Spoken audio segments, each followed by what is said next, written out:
pertanyaan nanti bisa disampaikan secara langsung atau melalui kolom chat Zoom ini. Nanti akan kami bacakan di sesi akhir dari kajian. Mungkin waktu sudah tepat, kami persilakan pada Ustadz Abdurrahman Thayyib. Tafadhol Ustadz.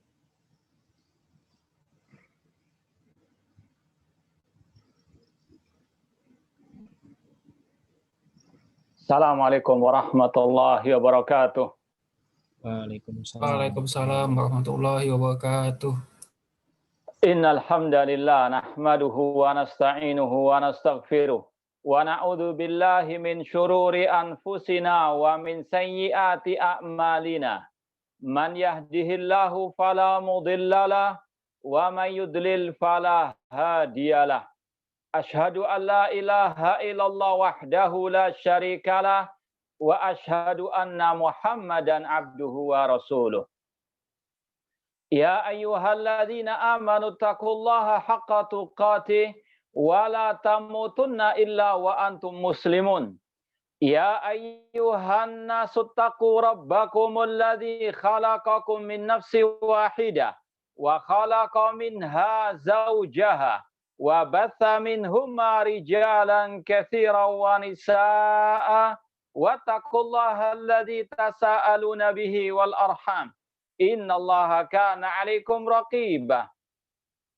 Ya ayyuhalladzina amanu taqullaha wa qulu qawlan sadida yuslih lakum a'malakum wa yaghfir lakum dhunubakum wa man yuti'illaha wa rasulahu faqad faza fawzan 'azima. Amma ba'd, fa inna asaqal hadithi kitabullah wa khairal hadi hadi Muhammadin sallallahu alaihi wasallam wa syarrul umuri muhdatsatuha wa kullu muhdatsatin bid'ah wa kullu bid'atin dhalalah wa kullu dhalalatin finnar. Ma'asal muslimin, bapak-bapak, ibu-ibu, saudara-saudariku rahimani wa rahimakumullah. Pertama-tama, marilah kita senantiasa memanjatkan puji syukur kepada Allah Subhanahu wa taala yang dengan limpahan nikmat, hidayah serta pertolongannya kita masih dipertemukan oleh Allah Subhanahu wa taala di dalam salah satu majelis yang mulia, yaitu majelis al-ilmu di salah satu taman surga Allah yang ada di dunia ini. Semoga Allah Subhanahu wa taala mengumpulkan kita di taman surganya di akhirat kelak. Amin ya rabbal alamin. Sebagaimana yang disampaikan tadi, pada kesempatan sore atau petang hari ini kita akan bersama-sama mempelajari suatu tema yang sangat penting, suatu tema yang sangat berkaitan erat dengan kehidupan kita di akhir zaman ini, yaitu tentang fitnah akhir zaman.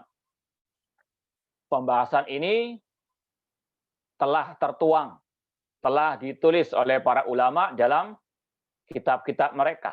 Di antaranya kitab-kitab al-hadis. Ya, kalau kita baca misalnya dalam Sahih Bukhari, dalam Sahih Muslim, ataupun kitab-kitab hadis yang lain, akan kita dapati bab tentang fitnah akhir zaman. Ya. Kalau mungkin punya kitab Sahih Bukhari, Sahih Muslim bisa dilihat. Ya, ada bab khusus tentang al-fitan. Ya, biasanya digandingkan dengan tanda-tanda akhir zaman atau tanda-tanda hari kiamat. Pada pembahasan petang atau sore hari ini, kita hanya sekedar meringkas apa yang telah disampaikan oleh para ulama, seperti dalam hadis-hadis tadi, Sahih Muslim, Sahih Bukhari, dan yang lainnya. Kita hanya sekedar meringkas, merangkum dari apa yang mereka telah sampaikan.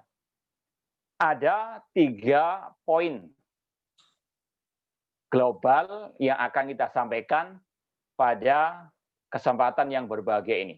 Ya, jadi sekali lagi, ada 3 poin secara global yang akan kita sampaikan. Yang pertama tentang makna fitnah itu sendiri. Apa makna fitnah?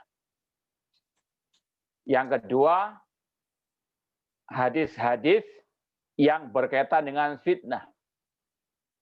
Dan itu nanti akan mencakup dahsyatnya fitnah. Ya, ini kalau bisa dikatakan 2A, tentang dahsyatnya fitnah, kemudian kapan munculnya fitnah, dari mana munculnya fitnah, dan bagaimana fitnah itu masuk atau merasuki hati manusia. Itu ada 4 poin dalam poin yang kedua. Kemudian poin yang terakhir, yang ketiga, ini yang paling penting, yaitu kiat-kiat menghadapi fitnah akhir zaman. Ya. Kiat-kiat menghadapi fitnah akhir zaman itu 3 poin secara global yang akan kita sampaikan pada kesempatan yang berbahagia ini biidznillah ta'ala, dengan seizin dari Allah Subhanahu wa taala. Ikhwani fillah wa akhwati, bapak-bapak, ibu-ibu, saudara-saudariku rahimani wa rahimakumullah. Adapun poin yang pertama tentang makna fitnah itu sendiri. Ya. Tentunya makna fitnah di sini dari asal bahasa Arab. Ya, kata-kata fitnah itu berasal dari bahasa Arab. Fatana yaftinu. Ya. Ini harus dibedakan dari istilah bahasa Indonesia. Ya, jangan diartikan dengan bahasa Indonesia, karena maknanya berbeda nanti. Ya, kalau bahasa Indonesia, fitnah itu artinya menuduh orang lain dengan kedustaan. Ya. Menuduh sembarangan. Itu kalau dalam bahasa Indonesia dinamakan fitnah. Ini bukan pembahasan yang kita maksud di sini. Ya. Dan ini perlu sebetulnya diluruskan. Ada beberapa kosakata bahasa Arab yang diadopsi dalam bahasa Indonesia, cuma makna asli dan terjemahan Indonesianya berbeda. Ya, ini juga ada kaitan dengan istilah syar'i, seperti yang masyhur istilah mahram dengan muhrim. Ya, dia bukan muhrim saya. Ini keliru sebetulnya dalam bahasa Arabnya, dalam bahasa aslinya keliru. Ya, muhrim itu orang yang lagi ihram untuk haji atau umroh. Ya, itu ihram, ahrama yuhrimu ihraman muhriman. Itu orang yang ihram untuk haji atau umroh. Yang betul misalnya mengatakan dia bukan mahram saya. Haruma yahrumu, haraman, ya, mahraman. Dia itu bukan mahram saya. Itu yang betul. Ya. Demikian pula istilah silaturahim. Ya, ini juga perlu diluruskan karena ini berkaitan dengan syariat Islam. Banyak misalnya kalau ada pertemuan-pertemuan, misalnya reuni sekolah, dalam rangka mempererat tali silaturahim atau tali silaturahmi. Kita mengadakan reuni misalnya. Padahal dalam istilah syariat, silaturahim itu hanya khusus untuk karib kerabat. Ya. Silaturahim itu sebetulnya hanya khusus untuk karib kerabat yang punya tali rahim. Ya. Bukan untuk di luar kerabat. Itu secara asalnya demikian. Ya. Demikian pula istilah fitnah. Fitnah dalam bahasa Arab, kata para ulama, secara umum artinya al-ibtila wal ikhtibar wal imtihan, artinya ujian. Fitnah itu artinya ujian secara bahasa Arab. Seperti yang Allah firmankan dalam surat Al-Ankabut, ya, ayat yang pertama sampai yang ketiga, Allah berfirman, Alif Lam Mim. Ahasiban nasu an yutraku ayakulu amanna wa hum la yuftanun. Alif Lam Mim.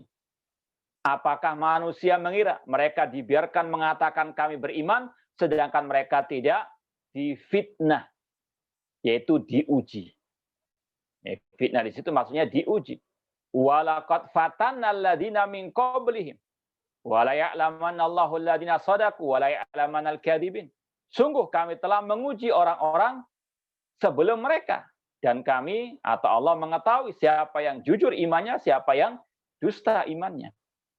Kata-kata yuftanun, fitnah.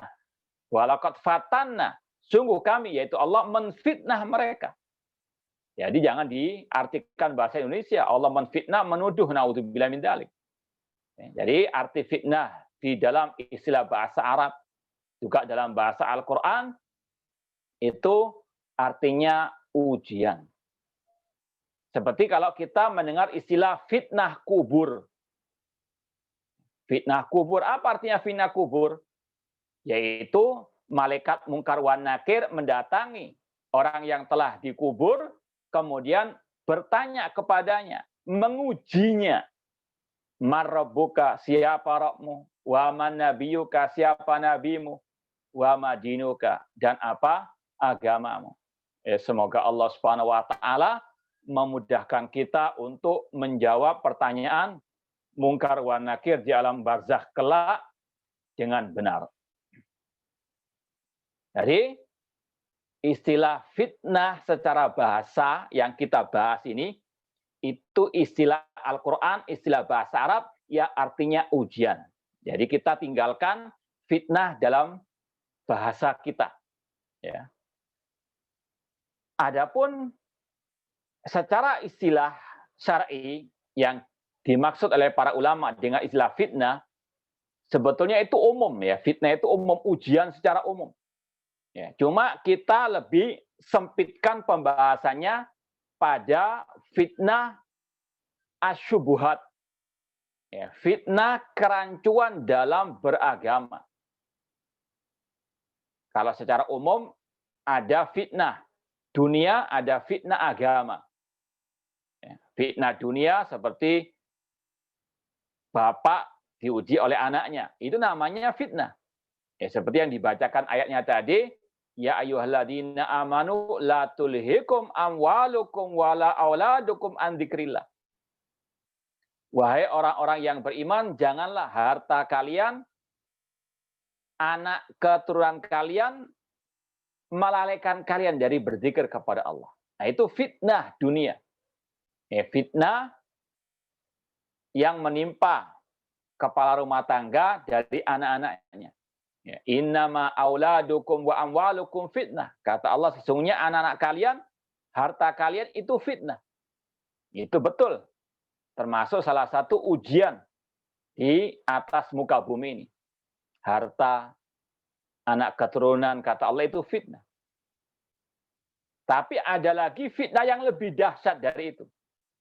Fitnah akhir zaman, yaitu fitnah kerancuan dalam beragama. Atau fitnah yang berupa perpecahan di antara umat Islam. Banyaknya kelompok-kelompok sempalan kaum muslimin. Ini yang lebih kita tekankan di pembahasan kita sekarang ini. Ya, karena sekali lagi, ini yang lebih dahsyat. Ini yang lebih berbahaya. Seperti yang akan kita sampaikan hadisnya nanti. Jadi, saya ulangi lagi, poin yang pertama, apa makna fitnah? Secara bahasa, fitnah itu adalah ujian.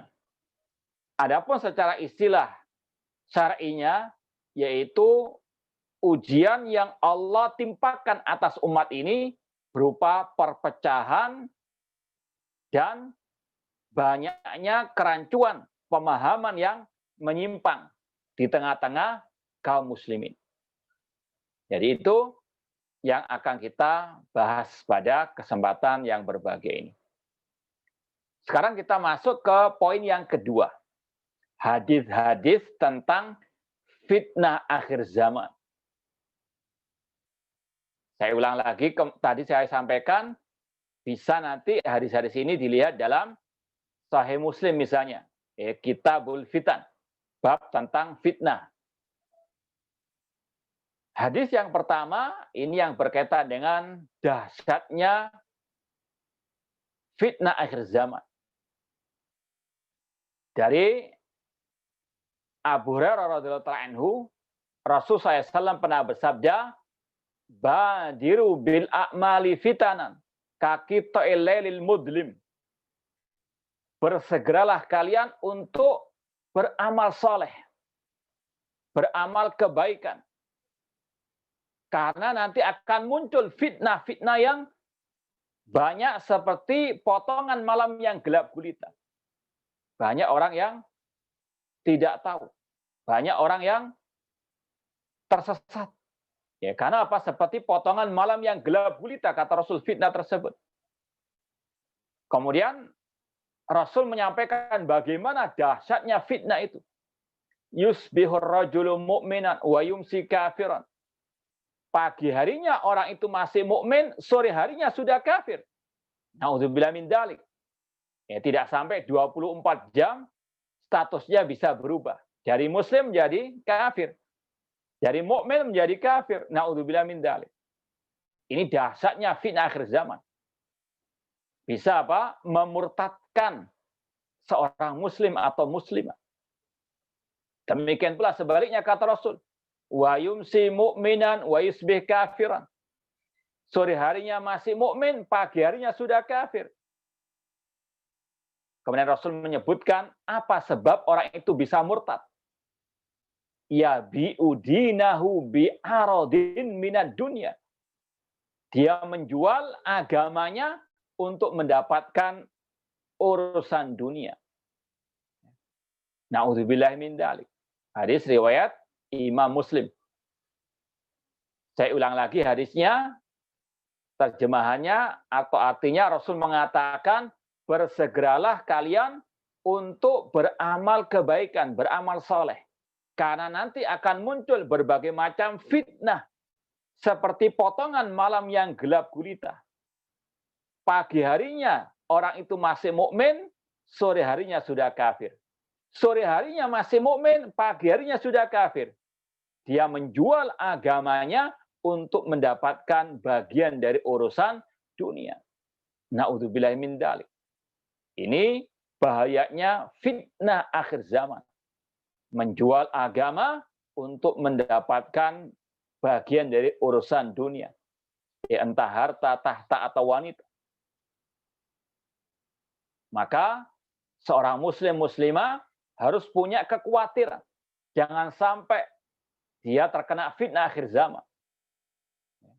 Barangkali dia tidak sadar kalau sudah tertimpa fitnah tersebut. Makanya harus belajar. Harus diingatkan. Harus ada watawasabil haq, watawasabil sabr. Ya, Rasul SAW saja mengingatkan, memperingatkan kita. Bagaimana dahsyatnya fitnah akhir zaman ini. Orang itu bisa murtad, bisa kafir, yang sebelumnya muslim atau muslimah. Ya bi'udinahu bi'aradin minad dunya. Karena dia menjual agamanya untuk mendapatkan bagian dari urusan dunia. Ini hadis yang pertama, riwayat Imam Muslim, tentang dahsyatnya fitnah akhir zaman.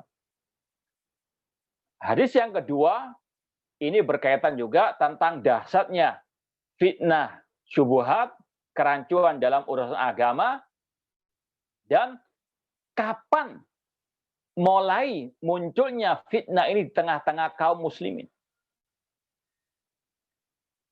Ini sekali lagi juga ada dalam Sahih Muslim. Ya, ada dalam Sahih Muslim. Dari sahabat Hudzaifah bin Yaman radhiyallahu ta'ala anhu. Suatu saat Hudzaifah bin Yaman berkata, "Kunna ma'a Umar bin Khattab radhiyallahu ta'ala anhu." Kami dahulu pernah duduk bersama Umar bin Khattab radhiyallahu ta'ala anhu. Faqala, kemudian Umar bin Khattab berkata, "Ayyukum yahfadhu qaulan Nabi sallallahu alaihi wasallam fil fitnati atau anil fitnati." Kemudian Umar bin Khattab bertanya kepada sahabat-sahabat yang ada di samping beliau, siapa di antara kalian yang hafal hadis atau ucapan Nabi SAW tentang fitnah? Hudzaifah pun istilahnya mengangkat tangannya. Ana hafidtuhu kama qala Nabi SAW. Kata Hudzaifah, aku hafal apa yang diucapkan oleh Rasulullah Shallallahu Alaihi Wasallam. Ya, memang salah satu keutamaan sahabat Hudzaifah bin Yaman radhiyallahu anhu, beliau termasuk yang banyak memahami hadis-hadis tentang fitnah yang Rasul sampaikan. Ya. Kata Umar bin Khattab, innaka la jari, ya engkau adalah orang yang pemberani. Ya, kemudian Hudzaifah menyampaikan sabda Rasul sallallahu alaihi wasallam, bahwasanya Rasul SAW bersabda, fitnatur rajuli fi malihi wa ahlihi wa waladihi yukafiruha as-salatu was-siyamu was-sadaqatu wal amr bil ma'ruf wan nahyu anil munkar. Kata Hudzaifah radhiyallahu anhu, Rasul SAW bersabda, fitnahnya seseorang atau ujiannya seseorang di dalam hartanya, di dalam anak-anaknya, di dalam diri tetangganya, itu bisa dihapus dengan salatnya, puasanya, sedekahnya, amar ma'ruf dan nahi mungkarnya. Ini yang kita sampaikan tadi. Ada fitnah harta, fitnah anak, bahkan fitnah tetangga, kata Rasulullah SAW. Ini fitnah dalam urusan dunia.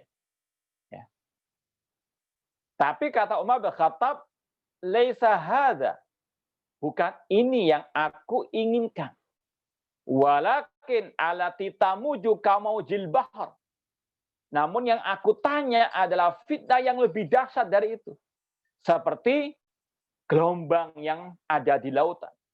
Ya, alati tamuju kamaujil bahr. Seperti gelombang di lautan yang bisa menenggelamkan orang. Ya. Sekali lagi, mengapa kita lebih fokus membahas masalah ini? Karena ini lebih dahsyat, kata Umar bin Khattab radhiyallahu anhu. Bukan ujian seseorang dalam diri anaknya, bukan ujian seseorang dalam hartanya, tetangganya. Namun ada yang lebih dahsyat dari fitnah itu, yaitu fitnah yang kita maksud tadi, perpecahan umat. Fitnah banyaknya pemahaman-pemahaman, kelompok-kelompok sempalan dalam tubuh kaum muslimin.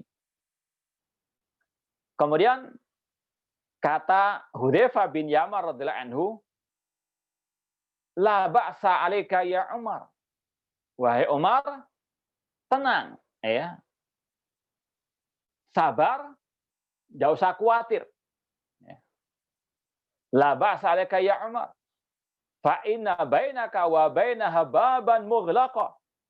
Karena antara fitnah itu dan antara dirimu ada pintu yang tertutup. Kemudian Umar bin Khattab bertanya, ayuftahul bab au yuksar? Apakah pintu itu nanti akan dibuka perlahan atau nanti didobrak, dirusak? Kata Hudzaifah, bal yuksar. Bahkan pintu itu nanti akan dipecahkan, akan didobrak dengan keras, akan dihancurkan. Ya. Hadis riwayat Imam Muslim. Hadis ini, ma'asal muslimin, ikhwani fillah wa akhwati rahimani wa rahimakumullah. Yang pertama tadi sudah kita sampaikan, kalau kita mau ambil pelajaran dari hadis tadi, ada fitnah urusan dunia. Fitnah harta, fitnah anak, fitnah tetangga, itu ujian-ujian dari mereka. Itu ujian dunia. Namun ada ujian yang lebih dahsyat, yaitu ujian tadi syubhat, kerancuan dalam beragama, pemahaman yang sesat dan menyesatkan. Kemudian apa maksud ucapan Hudzaifah, tidak mengapa wahai Umar, tenanglah wahai Umar, sabar wahai Umar, karena antara dirimu dengan fitnah tersebut ada pintu yang tertutup. Ini yang kita maksud tadi, awal munculnya fitnah, yaitu tadi perpecahan di tengah kaum muslimin, banyaknya pemahaman, kelompok-kelompok sempalan di tengah-tengah kaum muslimin, itu munculnya sepeninggal Al-Khalifatul Rasyid Umar bin Khattab radhiyallahu anhu. Di zaman Umar tidak ada itu. Ya. Kata Hudzaifah, ada pintu yang menutupi antara beliau dan fitnah tersebut. Namun nanti fitnah itu akan muncul ketika pintu itu didobrak. Yaitu apa? Isyarat dibunuhnya Al-Khalifatur Rasyid Umar bin Khattab radhiyallahu ta'ala anhu. Seperti yang kita pelajari dalam sejarah bagaimana meninggalnya, wafatnya Al-Khalifatur Rasyid Umar bin Khattab, yaitu ditusuk, dibunuh oleh Abu Lu'lu' al-Majusi. Ketika itu dalam Sahih Bukhari ada kisah panjang lebar bagaimana akhir-akhir hayat, detik-detik meninggalnya Al-Khalifatur Rasyid Umar bin Khattab radhiyallahu anhu. Ketika Umar bin Khattab salat subuh sedang membaca surat Yusuf, tiba-tiba ditusuk oleh seorang pemeluk agama Majusi, penyembah api. Yaitu Abu Lu'lu' al-Majusi. Ditusuk dari belakang sampai beliau pun terjatuh. Sampai sudah kritis. Dikasih minum, keluar minum itu dari kerongkongan beliau. Tidak bisa makan, tidak bisa minum sampai beliau meninggal dunia. Ini radhiyallahu anhu, beliau kata Hudzaifah, pintu itu nanti akan didobrak, maksudnya tadi Umar bin Khattab akan dibunuh. Setelah kematian Umar bin Khattab itulah muncul banyak pemahaman yang sesat, menyesatkan kelompok-kelompok sempalan di tengah-tengah kaum muslimin. Waktu zaman Al-Khalifatur Rasyid Utsman bin Affan radhiyallahu anhu muncul kelompok Asy-Syiah Rafidhah yang dipelopori oleh seorang yang bernama Abdullah bin Sabah al-Yahudi. Seorang Yahudi dari Yaman, Son'a, pura-pura masuk Islam dalam keadaan munafik untuk menghancurkan Islam dari dalam. Pertama kali yang dia lakukan, memprovokasi massa untuk mendemo, untuk mengkudeta Al-Khalifatur Rasyid Utsman bin Affan radhiyallahu anhu. Sampai terjadi tragedi berdarah terhadap Al-Khalifatur Rasyid Utsman bin Affan radhiyallahu anhu. Setelah itulah berbagai macam kelompok bermunculan.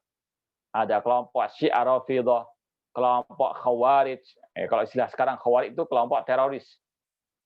Kemudian muncul kelompok namanya Al-Qadariyah yang menolak takdir Allah. Muncul kelompok Al-Murji'ah yang mengatakan iman itu hanya ucapan dan keyakinan, tidak perlu beramal. Muncul lagi kelompok Al-Mu'tazilah, kalau sekarang liberal, yang menuhankan akal. Ada lagi kelompok Al-Jahmiyah, sampai detik ini. Ini sekali lagi, awal munculnya fitnah akhir zaman sepeninggal Umar bin Khattab radhiyallahu ta'ala anhu. Kemudian hadis yang berikutnya, yang ketiga, ini berkaitan dengan dari mana munculnya fitnah itu. Dari mana munculnya fitnah itu. Dalam sebuah hadis Rasulullah SAW pernah berkata atau berdoa, Allahumma barik lana fi syamina. Ya Allah, berkahilah negeri Syam kami. Negeri Syam itu kalau dulu meliputi Palestina, Yordania, Syria, dan Libanon. Itu dulu namanya negeri Syam. Sekarang sudah terpecah menjadi 4 negara. Kata Rasul, ya Allah, berkahilah negeri Syam kami. Allahumma barik lana fi yamanina. Ya Allah, berkahilah negeri Yaman kami. Sebagai sahabat bertanya, wa fi najdina ya Rasulullah. Ya Rasulullah, kenapa enggak mendoakan negeri Najd kami? Yang dimaksud negeri Najd sini dalam riwayat yang lain, kata ulama-ulama hadis, yaitu negeri Irak. Rasul mengatakan min hunalika al-fitan. Dari negeri Irak lah akan muncul berbagai macam bentuk fitnah. Ini pembahasan yang disalahgunakan oleh sebagian orang untuk menyudutkan dakwah Syekhul Islam Muhammad bin Abdul Wahab atau Arab Saudi. Ada kata-kata tadi, ya Rasulullah, kenapa enggak mendoakan negeri Najd kami? Sebagian orang mengatakan Najd itu artinya Arab Saudi, Riyadh. Naudzubillah min dzalik, padahal tidak ada satupun ahli hadis yang memahami hal seperti itu. Namun tadi ulama hadis seperti Ibnu Hajar Asqalani rahimahullah mengatakan negeri Najd itu yang dimaksud adalah negeri Irak. Dari sanalah, dari negeri Irak lah akan muncul berbagai macam bentuk fitnah. Irak dan sekitarnya, itu sumbernya fitnah. Sejak zaman tadi, sepeninggal Umar bin Khattab. Ya, kalau kita belajar sejarah kelompok-kelompok tadi, seperti kelompok Syiah Rafidah, kelompok Khawarij, itu munculnya dari negeri Irak. Munculnya dari negeri Irak. Sampai detik ini, ya, yang masyhur sekarang ini kelompok Khawarij, kelompok teroris adalah ISIS. Ya, kelompok teroris ISIS dari mana munculnya? Dari negeri Irak, dari negeri Irak. Ya. Dan sekitar Irak itu kata Rasul sumber al-fitnah. Dajjal di akhir zaman muncul juga dari sana, ya, dari Asbahan. Ya. Ini menunjukkan kebenaran sabda Rasul Shallallahu Alaihi Wasallam. Itu hadis yang berkaitan dengan dari mana munculnya fitnah akhir zaman. Kemudian hadis yang kelima tentang bagaimana fitnah itu merasuki hati manusia. Dalam Sahih Muslim juga Rasul SAW bersabda, "Tu'radul fitanu 'alal qulubi kal hasir, 'udan 'udan." Fitnah itu akan dipaparkan ke dalam hati manusia seperti anyaman tikar. 'Udan 'udan, sehelai demi sehelai. Ini cara fitnah itu merasuki hati manusia perlahan-lahan, sedikit demi sedikit. Ya, maka harus berhati-hati. Kata Rasul, tu'radul fitanu al qulub kal hasir udan udan. Fitnah itu dipaparkan ke dalam hati manusia seperti anyaman tikar, sedikit demi sedikit, sehelai demi sehelai. Fa'ayu qalbin ushribaha nukitat fi qalbi nuktatun sauda. Hati mana saja yang menerima fitnah itu, maka ditulis tinta hitam dalam hati tersebut. Wa ayu qalbin ankaraha nukitat fi qalbi nuktatun bayda. Namun hati siapa saja yang menolak fitnah itu, maka akan ditulis tinta putih.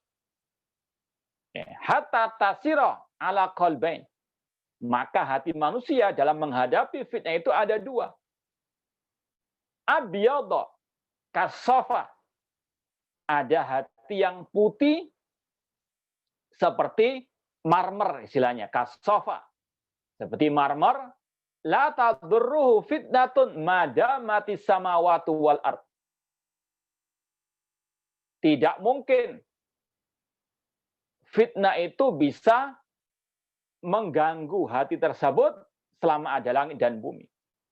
Artinya hati yang selamat dari fitnah tersebut. Karena mengingkari fitnah dengan berbagai macamnya. Namun kata Rasul, ala aswad, ada hati yang kedua yang hitam. Mirbadan, mujakhiyan, kalkuzi, mujakhiyan.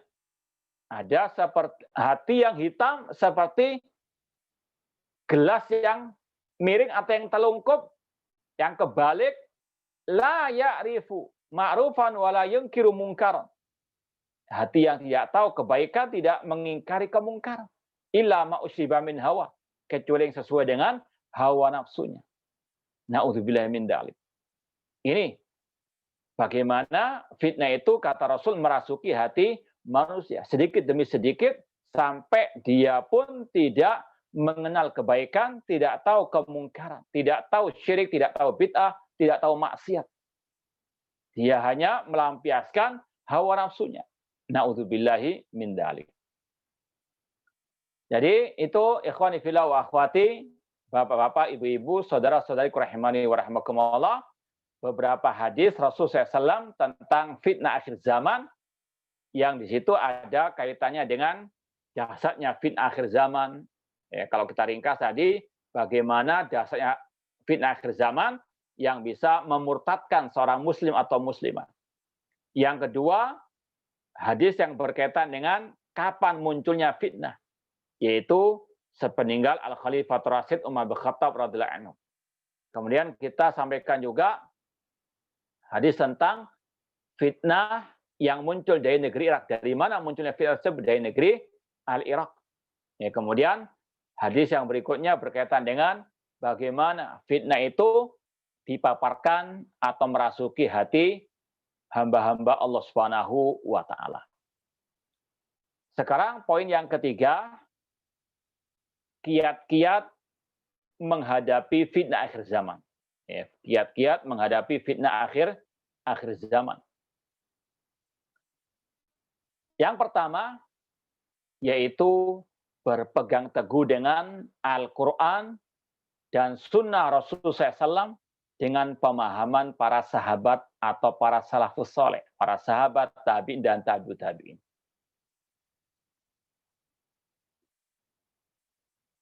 Kiat yang pertama, berpegang teguh dengan Al-Quran dan hadis Rasulullah SAW yang sahih dengan pemahaman para salafus soleh, para sahabat tabi'in maupun tabi'ut tabi'in.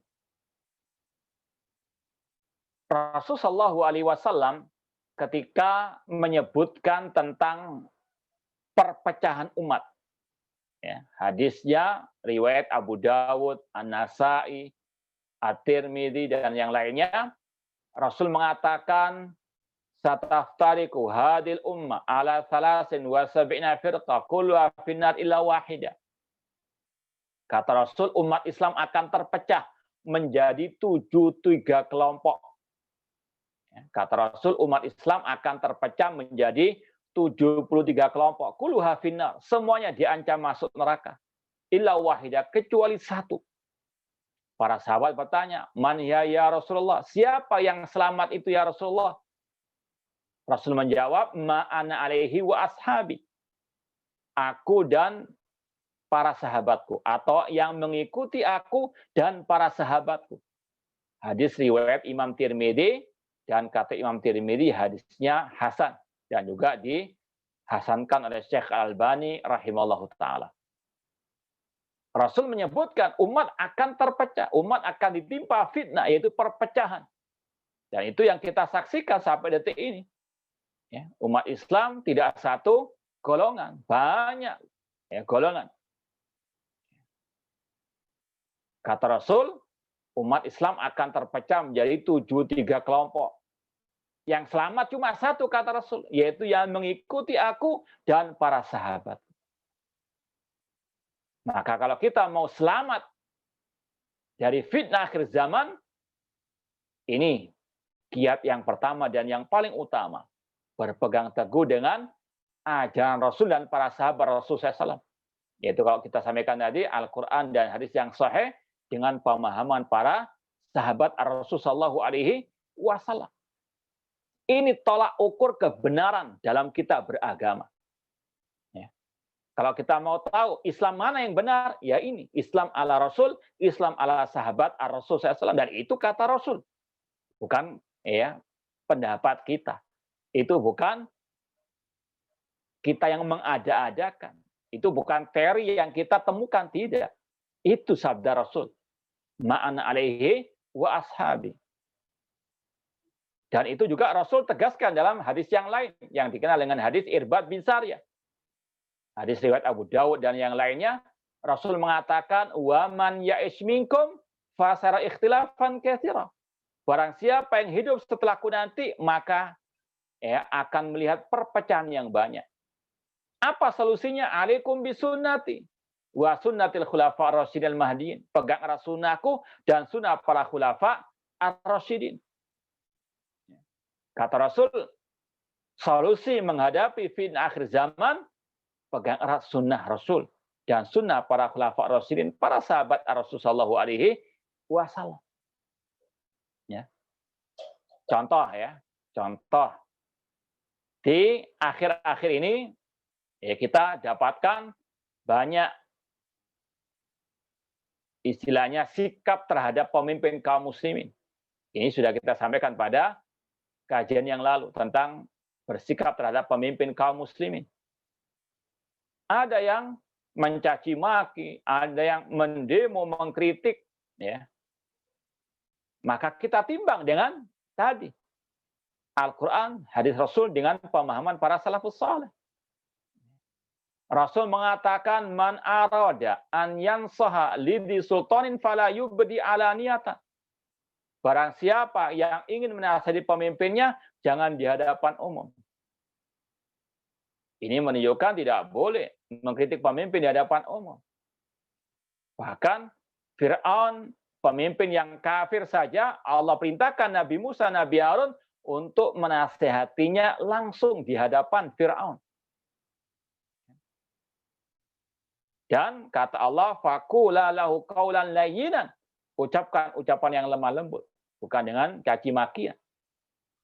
Jadi inilah kalau kita mau tahu Islam yang sebenarnya. Ya. Islam ala Rasul, Islam ala sahabat Ar-Rasul sallallahu alaihi wasallam.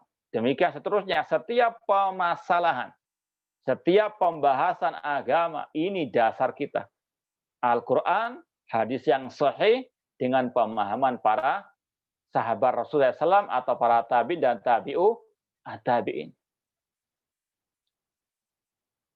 Contoh pembahasan yang lain tentang masalah di mana Allah.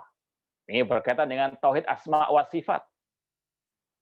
Ada banyak pendapat kaum muslimin. Ada yang mengatakan Allah di mana-mana. Ada yang mengatakan Allah tidak di ruang, tidak di waktu. Ada yang mengatakan Allah bersatu dengan wali-walinya. Ada pula yang mengatakan Allah di atas arsy, Allah di atas langit. Mana yang benar? Ya, jawabannya tadi, tolak ukurnya tadi, timbangannya tadi, Al-Quran dan hadis yang sahih dengan pemahaman para salafus saleh. Al-Quran jelas-jelas mengatakan Ar-Rahman 'alal 'arsy istawa. Dalam 7 ayat Allah mengatakan Ar-Rahman 'alal 'arsy istawa. Allah tinggi di atas arsy. Allah berfirman, "Aamintum man fis sama?" Apakah kalian merasa aman dengan zat yang di atas langit, yaitu Allah Subhanahu wa taala? Ini akidah Al-Qur'an mengatakan Allah di atas langit, di atas al-arsy. Hadis Rasul yang sahih mengatakan, "Ala ta'manuni wa ana aminu man fis sama?" Tidakkah kalian mempercayai diriku sedangkan aku kepercayaan zat yang di atas langit, yaitu Allah Subhanahu wa taala? Rasul ketika bertanya kepada seorang budak perempuan, "Aina Allah?" Di mana Allah? Sang budak perempuan menjawab, "Fis sama," Allah di atas langit. Rasul pun mengikrarkan, membenarkan. Ya, para sahabat juga demikian. Sepakat mengatakan Allah di atas langit. Imam Al-Auza'i rahimahullah mengatakan, "Kunna wattabi'una mutawafirun naqul anallaha fis sama." Kami dan para tabi'in sepakat mengatakan Allah di atas langit. Ini ketika muncul fitnah akhir zaman, pegang erat Al-Quran, hadis Rasul SAW yang sahih dengan pemahaman para as-salafus saleh. Dan ini butuh yang kedua, yaitu belajar. Butuh menuntut ilmu agama yang berdasarkan Al-Quran, hadis yang sahih dengan pemahaman para salafus saleh. Jadi kiat yang kedua, yaitu banyak-banyak belajar Islam yang sahih. Banyak-banyak belajar, mencari lagi mana itu akidah ala Rasul, ala sahabat Rasul. Bagaimana ibadah yang benar ala Rasul dan ala sahabat Rasul sallallahu alaihi wasallam. Ya. Karena di akhir zaman ini banyak merek-merek Islam. Ya, cuma mana yang benar ya tadi Islam ala Rasul, Islam ala para sahabat Ar-Rasul sallallahu alaihi wasallam. Belajar Islam yang sebenarnya. Ya. Dan ini tidak boleh sembarangan dalam mencari referensi. Jadi belajar ilmu agama kepada siapa? Ini yang paling penting juga. Ya. Ini poin yang kedua, belajar ilmu agama. Kalau kita mau tegaskan lagi, poin yang kedua, kiat yang kedua, belajar ilmu agama dari yang benar akidahnya, yang berkompeten dalam bidang agama. Jadi sekali lagi kiat yang kedua menghadapi fitnah akhir zaman, belajar ilmu agama yang berdasarkan Al-Quran dan hadis yang sahih dengan pemahaman para salafus saleh dari yang memiliki akidah yang lurus dan yang berkompeten dalam ilmunya, ilmu agama ini. Artinya tidak boleh sembarangan belajar ilmu agama. Harus dari ahlinya. Siapa ahlinya? Yaitu warasatul anbiya, yang mewarisi ilmunya Nabi, mewarisi akidahnya Nabi. Tidak boleh sembarangan. Ya. Kalau kita baca ucapan para salafus saleh, banyak larangan, peringatan dari mereka agar tidak duduk dengan orang-orang yang berkata tentang agama Allah tanpa ilmu, atau yang ngarang-ngarang ajaran baru. Contoh Abdullah bin Abbas radhiyallahu anhu dari kalangan sahabat Rasul mengatakan, la tujalisu ahlal ahwa fa inna mujalasatahum mumridatun lil qulub. Jangan kalian bermajelis ilmu dengan pengekor hawa nafsu. Ya. Mungkin pintar ceramahnya, retorikanya indah, cuma yang disampaikan bukan firman Allah, bukan sabda Rasul. Semuanya menyimpang dari Al-Quran dan Sunnah Rasulullah SAW. Maka kata beliau, jangan duduk bermajlis dengan mereka. Karena duduk dengan mereka itu bisa menimbulkan penyakit dalam hati, menimbulkan fitnah bagi hati. Seorang ulama tabi'in yang bernama Muhammad bin Sirin rahimahullah mengatakan, inna hadal ilma dinun fanduru amman ta'khuduna dinakum. Ilmu agama ini adalah agama itu sendiri. Maka perhatikanlah, selektiflah dari siapa engkau mengambil ilmu agama tersebut. Tidak boleh sembarangan. Kita saja kadang kalau mencarikan guru privat untuk anak kita, kita cari yang betul-betul ahli. Ya. Apalagi dalam urusan agama. Kita saja kalau istilahnya berobat, cari yang memang sudah ahlinya, nggak sembarangan. Ya. Ini yang pertama membutuhkan tadi ilmu yang berdasarkan Al-Quran dan hadis yang sesuai dengan pemahaman para salafus saleh, dan dari siapa kita menimba ilmu agama tersebut. Berapa banyak korban teroris, itu sebab utamanya kenapa mereka jadi teroris, salah mencari referensi, salah mencari guru agama. Apalagi sekarang, laudzubillah min dzalik, dunia maya, medsos ini luar biasa. Ya, ada hak, ada batil, harus selektif, nggak boleh sembarangan. Kalau tidak berbahaya, tertimpa fitnah akhir zaman. Kemudian ikhwani fillah wa akhwati ma'asal muslimin, kiat yang ketiga menghadapi fitnah akhir zaman, yaitu dengan banyak berdoa kepada Allah. Banyak berdoa kepada Allah Subhanahu wa taala agar selamat dari fitnah akhir zaman yang nampak maupun yang tersembunyi. Rasul bersabda, ta'awwadhu minal fitan ma dhahara minha wa ma batan. Kata Rasul, mohonlah perlindungan kepada Allah dari fitnah yang nampak maupun yang tersembunyi. Dan Rasul mensunnahkan, menganjurkan untuk kita sebelum salam ketika tasyahud akhir untuk membaca doa minta perlindungan kepada Allah dari 4 hal. Yaitu apa? Allahumma inni a'udzubika min adzabil qabr. Ya Allah, aku mohon kepadamu perlindungan dari adab kubur. Wa min azabin nar, dan dari api neraka. Wa min fitnatil mahya wal mamat, dari fitnah kehidupan dan kematian. Ini intinya. Minta perlindungan kepada Allah dari fitnah kehidupan dan kematian. Wa min fitnatil masih dajjal, dan minta perlindungan kepada Allah dari fitnahnya al-masih ad-dajjal. Mohon perlindungan kepada Allah. Ya, karena hati manusia ada di antara dua jemari Allah, kata Rasul SAW. Hati manusia bisa berubah. Tapi tadi, dari mukmin menjadi kafir, naudzubillah min dzalik. Maka minta perlindungan kepada Allah. Ya, Rasul SAW saja banyak juga berdoa, ya muqallibal qulub, tsabbit qalbi ala dinik. Wahai zat yang membolak-balikan hati, tetapkan hatiku di atas agamamu. Rabbana la tuzigh qulubana ba'da idh hadaitana wa hab lana min ladunka rahmah innaka antal wahhab. Banyak berdoa kepada Allah. Kemudian kiat yang keempat, banyak bersabar. Ya. Banyak bersabar. Karena ujian akhir zaman sangat dahsyat sekali. Godaannya luar biasa.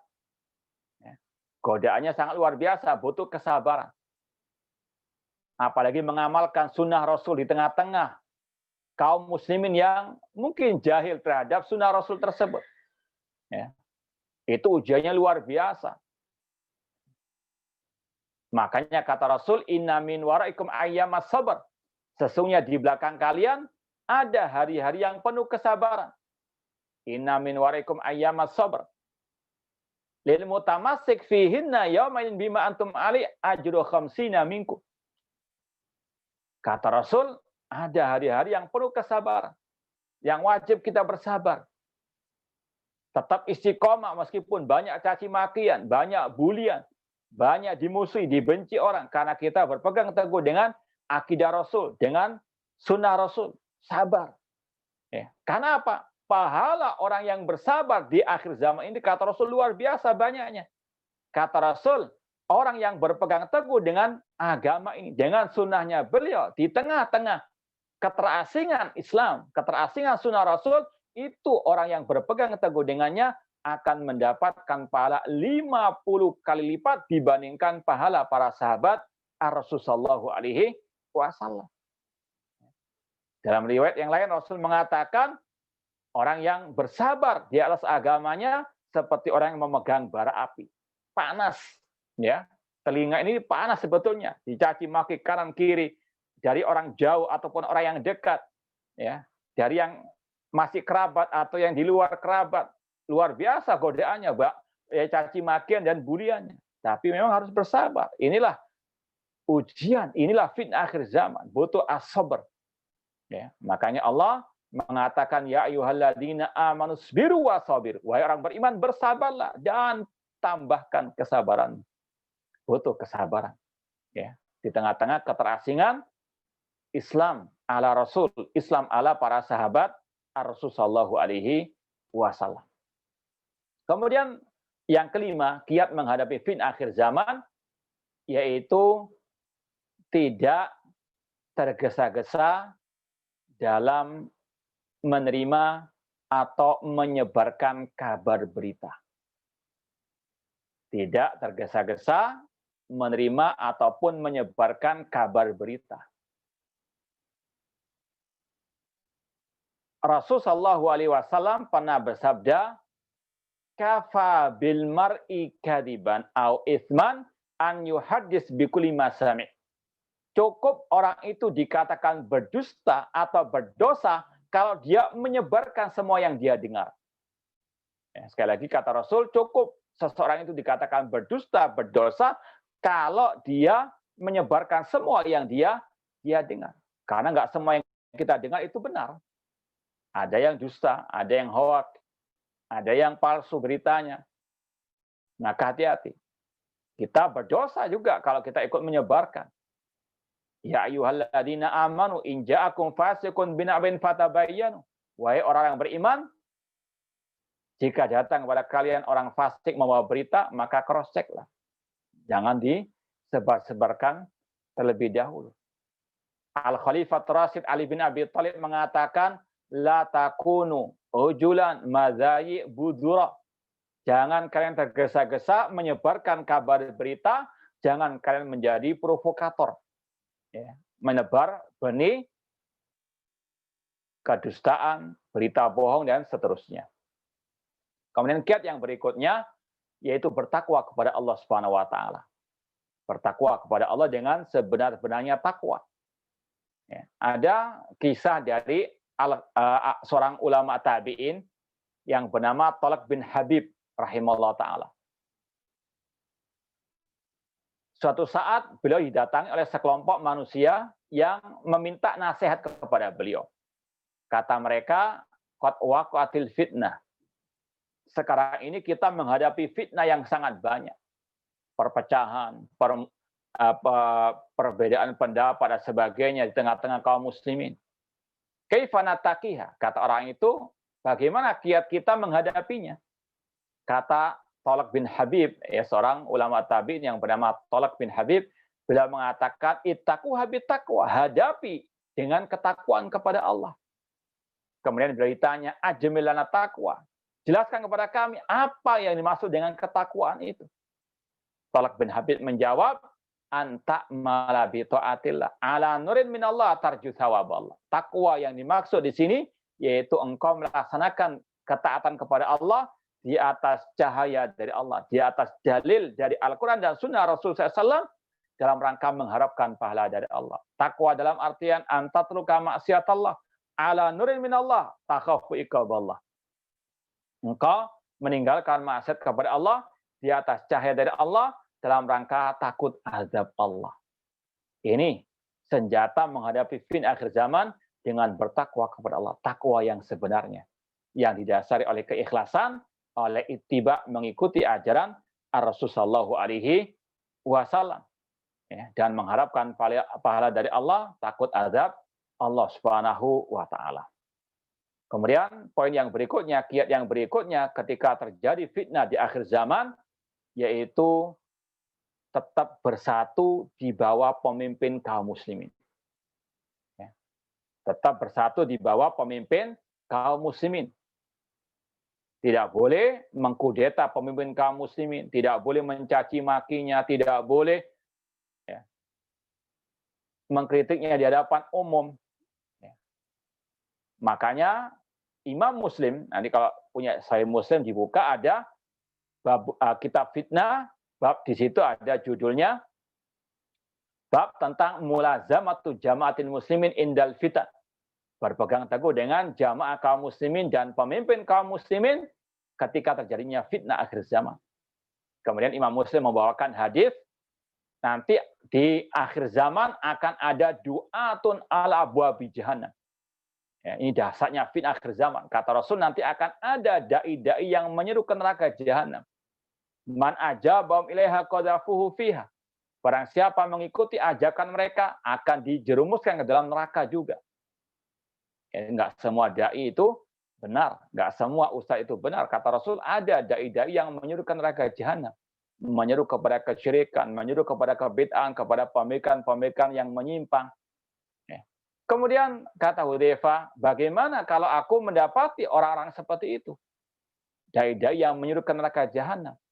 Kata Rasul SAW, talzam jama'atal muslimin wa imamahum.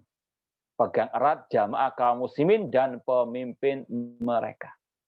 Tidak boleh keluar atau berlepas diri daripada pemimpin kaum muslimin. Kalau ada kezaliman yang dilakukan, wajib bersabar. Seperti yang sudah kita sampaikan pada kajian yang lalu.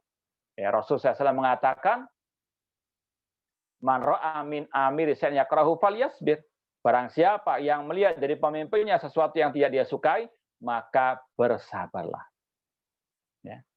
Ini sekali lagi, menghadapi fitnah akhir zaman, butuh pegangan yang erat, yaitu Al-Quran dan Sunnah, dengan pemahaman para as-salafus saleh. Ya, sebenarnya masih banyak ya kiat-kiat yang disampaikan oleh para ulama menghadapi fitnah akhir zaman. Cuma keterbatasan waktu, mungkin kita cukupkan sampai di sini. Wallahu ta'ala alam, semoga Allah menyelamatkan kita dari fitnah dunia dan di akhirat. Nah, kalau ada pertanyaan, tafadhalu silahkan. Alhamdulillah, jazakallah khair Ustaz Abdurrahman Wa'alaikum. atas penjelasannya tentang fitnah akhir zaman. Mungkin kita bisa buka sesi tanya jawab Ustaz Ngesat. Boleh Ustaz? Iya, silakan. Ini ada yang bertanya dari kolom chat Ustaz, dari Dr. Cesario. Ini bertanya, Assalamualaikum Ustaz, izin bertanya, bagaimana kita dapat terhindar dari 72 golongan Islam lainnya yang tidak sesuai dengan Al-Quran dan Sunnah. Karena sekarang banyak sekali kelompok Islam yang mengatakan berdasarkan Al-Quran dan Sunnah. Terima kasih Ustaz. Assalamualaikum warahmatullahi wabarakatuh. Masya Allah. Assalamualaikum warahmatullahi wabarakatuh. Masya Allah, pertanyaan yang bagus, yang sangat luar biasa. Jazakumullah khairan. Jawabannya yang pertama, memang inilah salah satu jurang pemisah, garis pemisah antara yang hak dengan yang batil. Yaitu dalam memahami Al-Quran dan Sunnah Rasulullah SAW. Betul yang dikatakan tadi, banyak kelompok-kelompok yang mengaku berpegang teguh dengan Al-Quran dan Sunnah Rasulullah SAW. Bahkan yang sangat jauh, ada kelompok yang sangat jauh dari Islam. Bahkan dikeluarkan oleh para ulama dari golongan Al-Islam, yaitu kelompok Syiah Rafidhah. Kelompok Syiah Rafidhah, mereka ini banyak dikafirkan oleh para ulama. Tapi mereka memakai kedok Al-Quran dan Sunnah Rasulullah SAW. Contoh ya, ini di belakang saya ada, ya, ini contoh ya, ini ada buku tafsirnya Syiah. Ini buku tafsirnya Syiah. Ya, tafsir Al-Qummi. Tafsir Al-Qummi. Ini kelompok Syiah punya tafsir Al-Quran. Tapi apa bedanya dengan tafsir kaum muslimin? Beda dalam pemahaman. Ya. Yang pertama kalau kita ya kupas ini, naudzubillah min dzalik, banyak kekafirannya. Mengatakan Al-Quran itu sudah banyak yang dibuang. Ini saya bukan mengada-ada. Contohnya dia mengatakan di sini pengarangnya, wa minhu muharraf wa minhu ala khilafi ma anzalallah. Di dalam Al-Quran ada ayat-ayat yang telah diselewengkan oleh para sahabat, kata mereka. Ada ayat-ayat yang diturunkan berlainan dengan yang ada sekarang ini. Naudzubillah min dzalik. Ini ucapan kufur. Jadi sekali lagi, kelompok-kelompok sempalan itu mereka mengaku berpegang teguh dengan Al-Quran dan Sunnah Rasulullah SAW. Tapi bedanya dengan kelompok Ahlus Sunnah yang sejati, yaitu masalah pemahaman. Kalau Al-Quran dan Sunnah dipahami masing-masing, tadi menyimpang. Jangankan orang-orang itu, Syiah juga mengaku pakai Al-Quran juga. Meskipun tadi dituduh macam-macam tadi, naudzubillah min dzalik. Maka solusinya tadi yang kita sampaikan, kiat pertama, berpegang teguh dengan Al-Quran dan hadis yang sahih dengan pemahaman para salafus saleh. Ini ya intinya, garis pemisah antara yang hak dengan yang batil. Tidak cukup hanya berpegang teguh dengan Al-Quran dan Sunnah, namun dengan pemahaman para salafus saleh, para sahabat, para tabi'in dan tabi'ut tabi'in. Contoh yang kita sampaikan tadi, banyak pendapat kaum muslimin tentang di mana Allah. Mereka juga pakai ayat-ayat Al-Quran, pakai hadis Rasul. Cuma kita kembalikan, apakah para sahabat memahami ayat itu, hadis ini sesuai dengan pemahaman mereka atau tidak? Seperti misalnya tadi, Ar-Rahman alat asistawa. Allah istawa di atas arsy. Sebagian kelompok mentakwil mengatakan Allah menguasai arsy. Padahal ulama tabi'in yang bernama Abul Aliyah Mujahid mentafsirkan istawa dengan ala wartafa. Allah tinggi di atas arsy, bukan menguasai. Ya, ini pembeda antara yang hak dengan yang batil. Jadi sekali lagi, kalau kita mau yang hak, tidak cukup hanya Al-Quran dan Sunnah, namun Al-Quran dan Sunnah dengan pemahaman para salafus saleh, para sahabat, tabi'in dan tabi'u at-tabi'in. Wallahu ta'ala alam.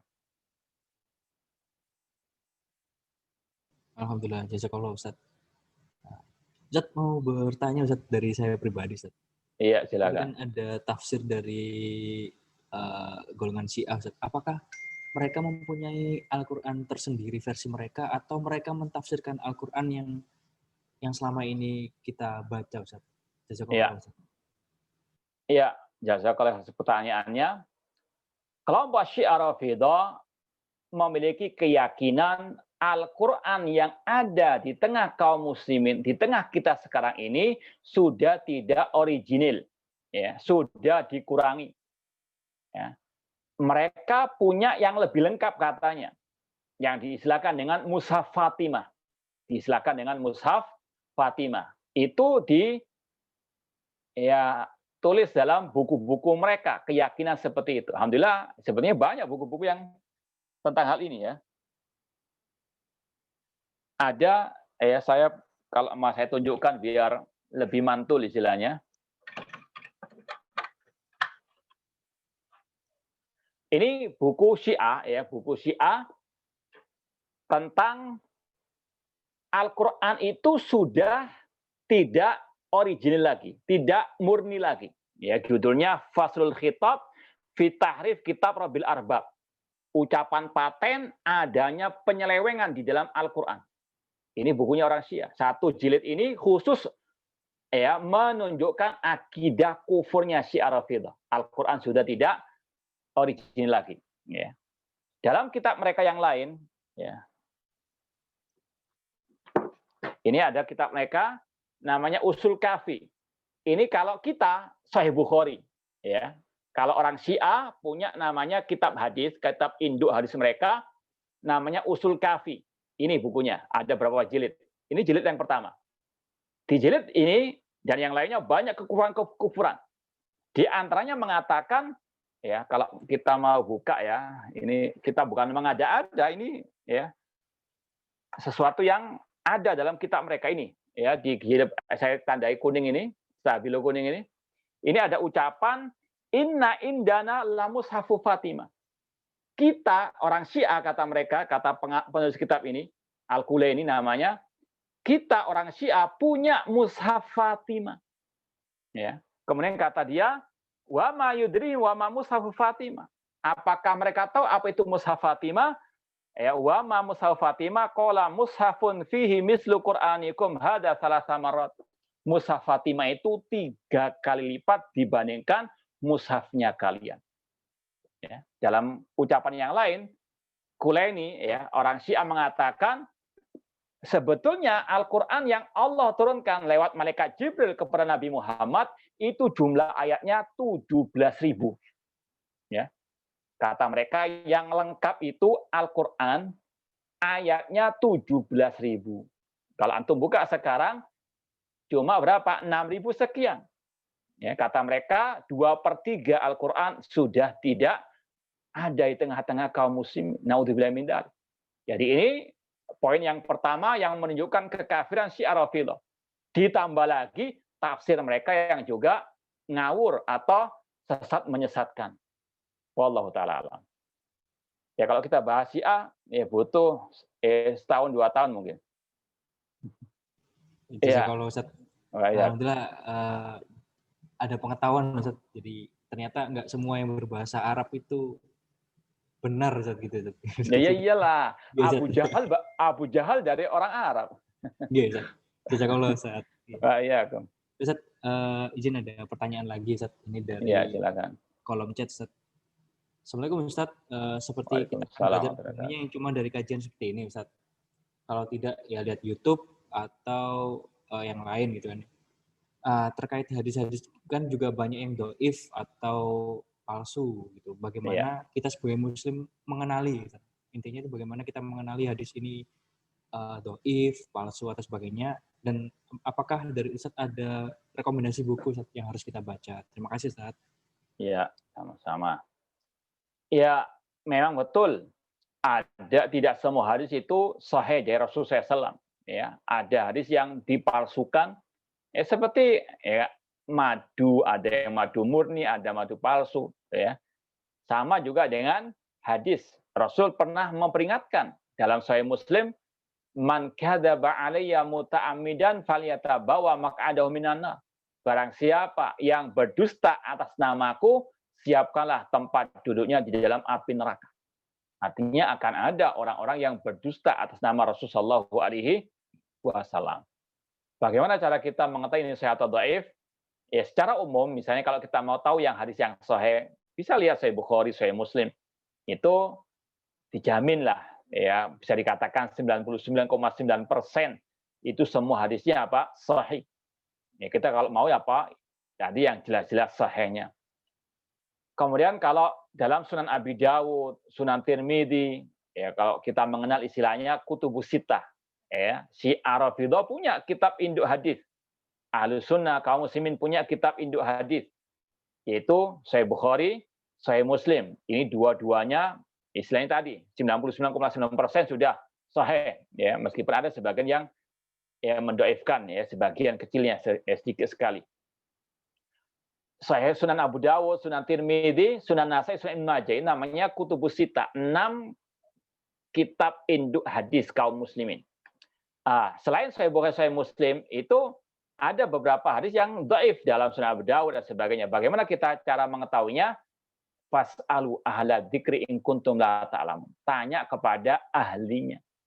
Seperti dalam masalah kedokteran, tanya kepada dokter, ya. Tanya kepada ahlinya.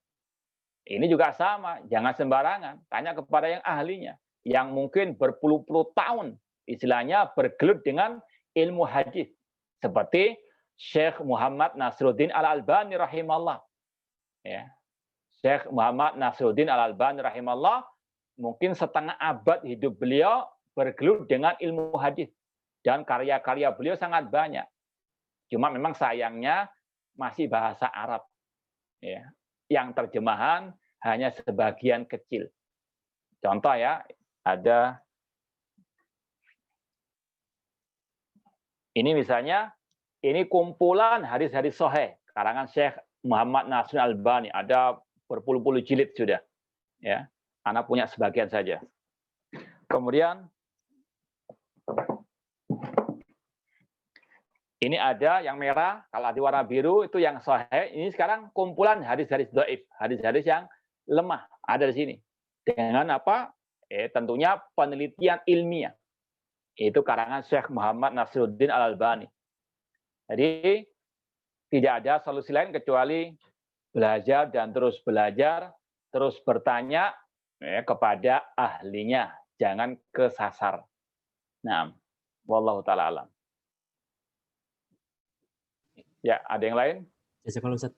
Ustaz, mohon maaf Ustaz, ada pertanyaan lagi Ustaz. Ini dari guru kami Ustaz, Dr. Heru Subroto. Assalamualaikum warahmatullahi wabarakatuh. Ustaz, apakah ada politik dalam Islam yang diajarkan Rasulullah SAW? Jazakallah khair Ustaz. Terima kasih Ustaz. Ya, Waalaikumsalam warahmatullahi wabarakatuh. Masya Allah. Pertanyaan sangat bagus sekali. Islam seperti yang sering kita sampaikan, agama yang mencakup semua bidang kehidupan manusia. Jangankan masalah yang besar, mencakup kemaslahatan manusia yang berkaitan dengan privasi manusia seperti buang hajat, Islam dengan terang benderang menyampaikan bagaimana adab-adabnya. Apalagi masalah tadi yang berkaitan dengan kemaslahatan umat. Masalah politik, Islam mengajarkan masalah politik.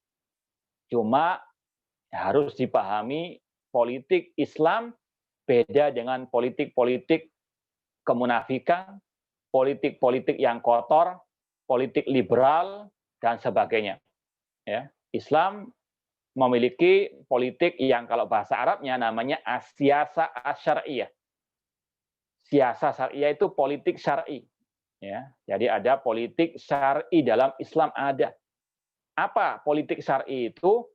Kalau secara istilah ulama, as-siyasa syar'iyah itu adalah pengaturan manusia yang tidak menyelisihi Al-Quran dan Sunnah Rasulullah SAW, tentunya tadi dengan pemahaman para sahabat. Itu politik dalam Islam. Bagaimana mengatur manusia, mengatur negara yang tidak bertentangan dengan Al-Quran dan Sunnah Rasulullah SAW.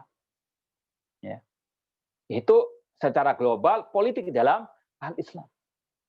Jadi Islam punya politik, cuma politik yang berdasarkan Al-Quran dan Sunnah atau yang tidak menyelisih Al-Quran dan Sunnah dengan pemahaman para salafu as-saleh. Gimana nggak ada politik sedangkan Rasul menjadi pemimpin kaum muslimin pada waktu itu. Demikian pula dengan khulafa rasyidin. Cuma beda, sangat jauh berbeda politik yang dipraktekkan Rasul, para khulafa rasyidin, dengan orang-orang yang jauh dari Al-Quran dan Sunnah Rasulullah SAW. Ya, wallahu taala alam. Jazakallah Ustaz. Mungkin selanjutnya ada pertanyaan lagi mungkin dari Dokter Eri. Assalamualaikum Ustaz. Izin Waalaikumsalam warahmatullahi wabarakatuh. Iya, silakan. Tadi kan Ustaz ada menjelaskan salah satu kiat untuk menghindari fitnah akhir zaman ini dengan berdoa. Dalam isi doa itu salah satunya ada fitnah Dajjal. Nah, kalau menurut Ustadz, Dajjal itu nanti munculnya dalam bentuk sosok Ustadz, atau apakah dalam bentuk pemikiran atau ajaran seperti kelompok Islam mungkin Ustadz? Gimana Ustadz menurut Ustadz? Terima kasih Ustadz. Iya, sama-sama, Masya Allah. Ini yang sangat bagus sekali berkaitan dengan Dajjal, karena di luar sana banyak juga pemahaman-pemahaman tentang Dajjal. Yang benar dari pemahaman para sahabat berdasarkan hadis Rasulullah SAW, Dajjal itu manusia. Sosoknya manusia yang akan keluar di akhir zaman. Dari negeri tadi, Khurasan, di daerah sekitar Irak sana. Akan muncul dalam bentuk sosok manusia yang memiliki ciri-ciri khusus yang telah Rasul jelaskan dengan sejelas-jelasnya. Di antaranya, dia itu kedua matanya cacat. Inna Dajjal a'war, kata Rasul. Tapi yang satu buta total, yang satu cacat namun masih bisa melihat. Ya. Dia istilahnya kekarlah badannya. Ya, itu Rasul sebutkan dalam hadis-hadis yang sahih. Bukan sekedar simbol, bukan sekedar cerita fiktif, bukan. Itu betul nyata, orangnya pernah dilihat langsung oleh seorang sahabat yang bernama Tamim Ad-Dari radhiyallahu anhu. Ketika beliau terdampar di suatu pulau, beliau melihat langsung Dajjal dalam bentuk sosok manusia. Nah, ini juga kalau kita bahas butuh berhari-hari ini. Ya, jadi sekali lagi Dajjal itu muncul dalam bentuk sosok manusia. Ya, bukan sekedar simbol. Tidak benar kalau ada yang mentakwilkan sekedar simbol, itu simbol kejahatan, penyimpangan. Enggak. Dia seorang manusia tapi memiliki beberapa ciri-ciri khusus atau bahkan keistimewaan. Kalau istilah kita itu, dia ini Dajjal ini itu sakti Mandraguna. Ya. Dia itu mengaku nantinya sebagai Tuhan Rabbul Alamin. Ketika masuk suatu desa, dia akan menyeru penduduk itu untuk mengikutinya, menuhankannya, menyembahnya. Kalau penduduk itu mau, desanya akan makmur. Ini Allah berikan ujian, ini fitnah Dajjal, luar biasa. Makanya kata Rasul, man sami ahadukum bid-dajjal falyan'anhu. Barang siapa mendengar tentang keluarnya Dajjal, maka menjauh darinya. Jangan dekat-dekat, atau bahkan jangan minta selfie, jangan. Ya, jauh dari Dajjal. Fitnahnya luar biasa. Dia bisa menumbuhkan tumbuh-tumbuhan dengan seizin dari Allah. Dia bisa menjadikan ternak itu gemuk-gemuk dan keluar susunya dengan seizin dari Allah. Kalau penduduknya mau beriman kepada Dajjal. Tapi kalau penduduknya nggak mau beriman dengan dia, dengan Dajjal ini, akan dijadikan desanya tandus, gersang, tidak keluar susu dari hewan ternaknya. Ujian dari Allah Subhanahu wa taala. Makanya kita diminta untuk berlindung kepada Allah dari fitnahnya Ad-Dajjal. Wallahu taala alam. Kalau kayak Ustaz. Baik. Ya, terima kasih Ustaz. Ini mungkin pertanyaan terakhir Ustaz ya. Sebelum mengakhiri kajian pada sore hari ini, pertanyaan dari Dr. Rahardian Ustaz. Izin bertanya Ustaz, apakah kita ini harus mengikuti satu mazhab atau keempat-empatnya? Atau apa boleh hanya mengikuti sebagian dari mazhab tertentu dan sebagian dari mazhab lainnya? Terima kasih Ustaz. Ya. Yang pertama, di dalam Al-Quran dan hadis Rasul SAW yang sahih, tidak ada kewajiban mengikuti salah satu mazhab. Coba yang tahu mungkin yang tahu, coba sebutkan mana ayatnya, mana hadisnya kita harus ikut Syafi'i, kita mazhab Hambali, Maliki atau Hanafi, tidak ada. Ya. Yang ada wa'tasimu bihablil jami'an wala tafarraqu. Berpeganglah dengan tali Allah. Al-Quran dan Sunnah Rasulullah SAW dengan pemahaman para sahabat. Rasul mengatakan dari alaikum bisunnati wa sunnati khulafa rasyidin. Ya, itu yang ada dalam ayat dalam hadis yang sahih, perintah untuk kita mengikut kepada Rasul, mengikuti para sahabat Rasulullah SAW. Ya, bahkan 4 imam mazhab sendiri menyeru kita mengikuti Rasulullah SAW. Imam Abu Hanifah pernah mengatakan, la yahillu li ahadin an yakula biqauli hatta ya'lam min aina akhadna. Tidak halal bagi siapapun yang mendengar tentang istilahnya pendapat kami sampai dia tahu dari mana atau apa dalil yang kami ambil, yang kami pegang erat. Jadi sekali lagi ini seruan Abu Hanifah. Imam Malik mengatakan kullun yu'khad min qawli wa yutrak ila Rasul sallallahu. Semua orang bisa diambil ucapannya, bisa ditolak kecuali ucapan Rasul sallallahu alaihi wasallam. Imam Syafi'i rahimahullah mengatakan idza khalafa qawli qala Rasul fadribu qawli altul haid. Apabila ucapanku menyelisih ucapan Rasul, buang jauh-jauh ucapanku. Itu Imam Syafi'i. Imam Ahmad juga demikian. La tuqallidni wa la tuqallid Syafi'an wa la Malikan wa la Auza'iyah walakin khudhu min haitsu akhadhu. Kata Imam Ahmad rahimahullah, jangan taklid kepadaku, jangan taklid kepada Imam Syafi'i, jangan taklid kepada Imam Malik, kepada Imam Auza'i, namun ambillah dari mana mereka mengambil, yaitu dari hadis Rasulullah sallallahu alaihi wasallam. Dan semua mazhab mengatakan idza sahal hadis fa huwa mazhabi. Apabila telah sahih suatu hadis, itulah mazhabku. Ya. Tapi bukan berarti kita nggak boleh mengambil pendapat mereka. Boleh selama tidak bertentangan dengan Al-Quran dan Sunnah Rasulullah SAW. Jadi tidak ada perintah Allah, perintah Rasul untuk kita mengambil satu mazhab. Tidak ada. Ya. Bahkan mereka sendiri, para imam-imam mazhab, menyuruh kita untuk ittiba'ud dalil, mengikuti dalil dari Al-Quran dan Sunnah Rasulullah SAW. Ya. Tapi sekali lagi tentunya tetap kita menimba ilmu dari mereka, mengambil bagaimana cara mereka istimbat atau mengambil kesimpulan hukum dari Al-Quran dan Sunnah Rasulullah SAW. Wallahu ta'ala alam. Jazakallah Ustaz. Saat ini kita sudah tiba di ujung kajian Ustaz. Izin saya menyampaikan resume dari pengajian dari sore hari ini. Nah, silakan. Yang pertama, definisi dari fitnah secara istilah ya, ini yang kita maksud di sini adalah ujian yang ditimpakan pada umat berupa perpecahan dan banyaknya pemahaman yang menyimpang pada umat. Yang kedua, hadis-hadis yang menjelaskan tentang fitnah pada akhir zaman, tentang dahsyatnya fitnah akhir zaman, kapan munculnya fitnah, yaitu sepeninggal Khalifah Umar bin Khattab, munculnya fitnah dari negeri Irak, dan bagaimana fitnah itu masuk pada hati-hati manusia yang seperti anyaman. Dan disebutkan juga, dijelaskan tadi bagaimana kiat-kiat menghadapi fitnah pada akhir zaman. Yang pertama adalah berpegang teguh kepada Al-Quran dan hadis sahih dengan pemahaman salafus saleh, belajar ilmu agama dari yang kompeten dan mempunyai akidah yang lurus, banyak berdoa kepada Allah, banyak bersabar, tidak tergesa-gesa menerima dan menyebarkan kabar berita, bertakwa kepada Allah, dan tetap bersatu dalam pemimpin kaum muslimin. Mungkin sekian resume pada kajian sore hari ini oleh Ustadz Abdurrahman Thayyib tentang fitnah akhir zaman. Mungkin bisa ditutup Ustadz nggih?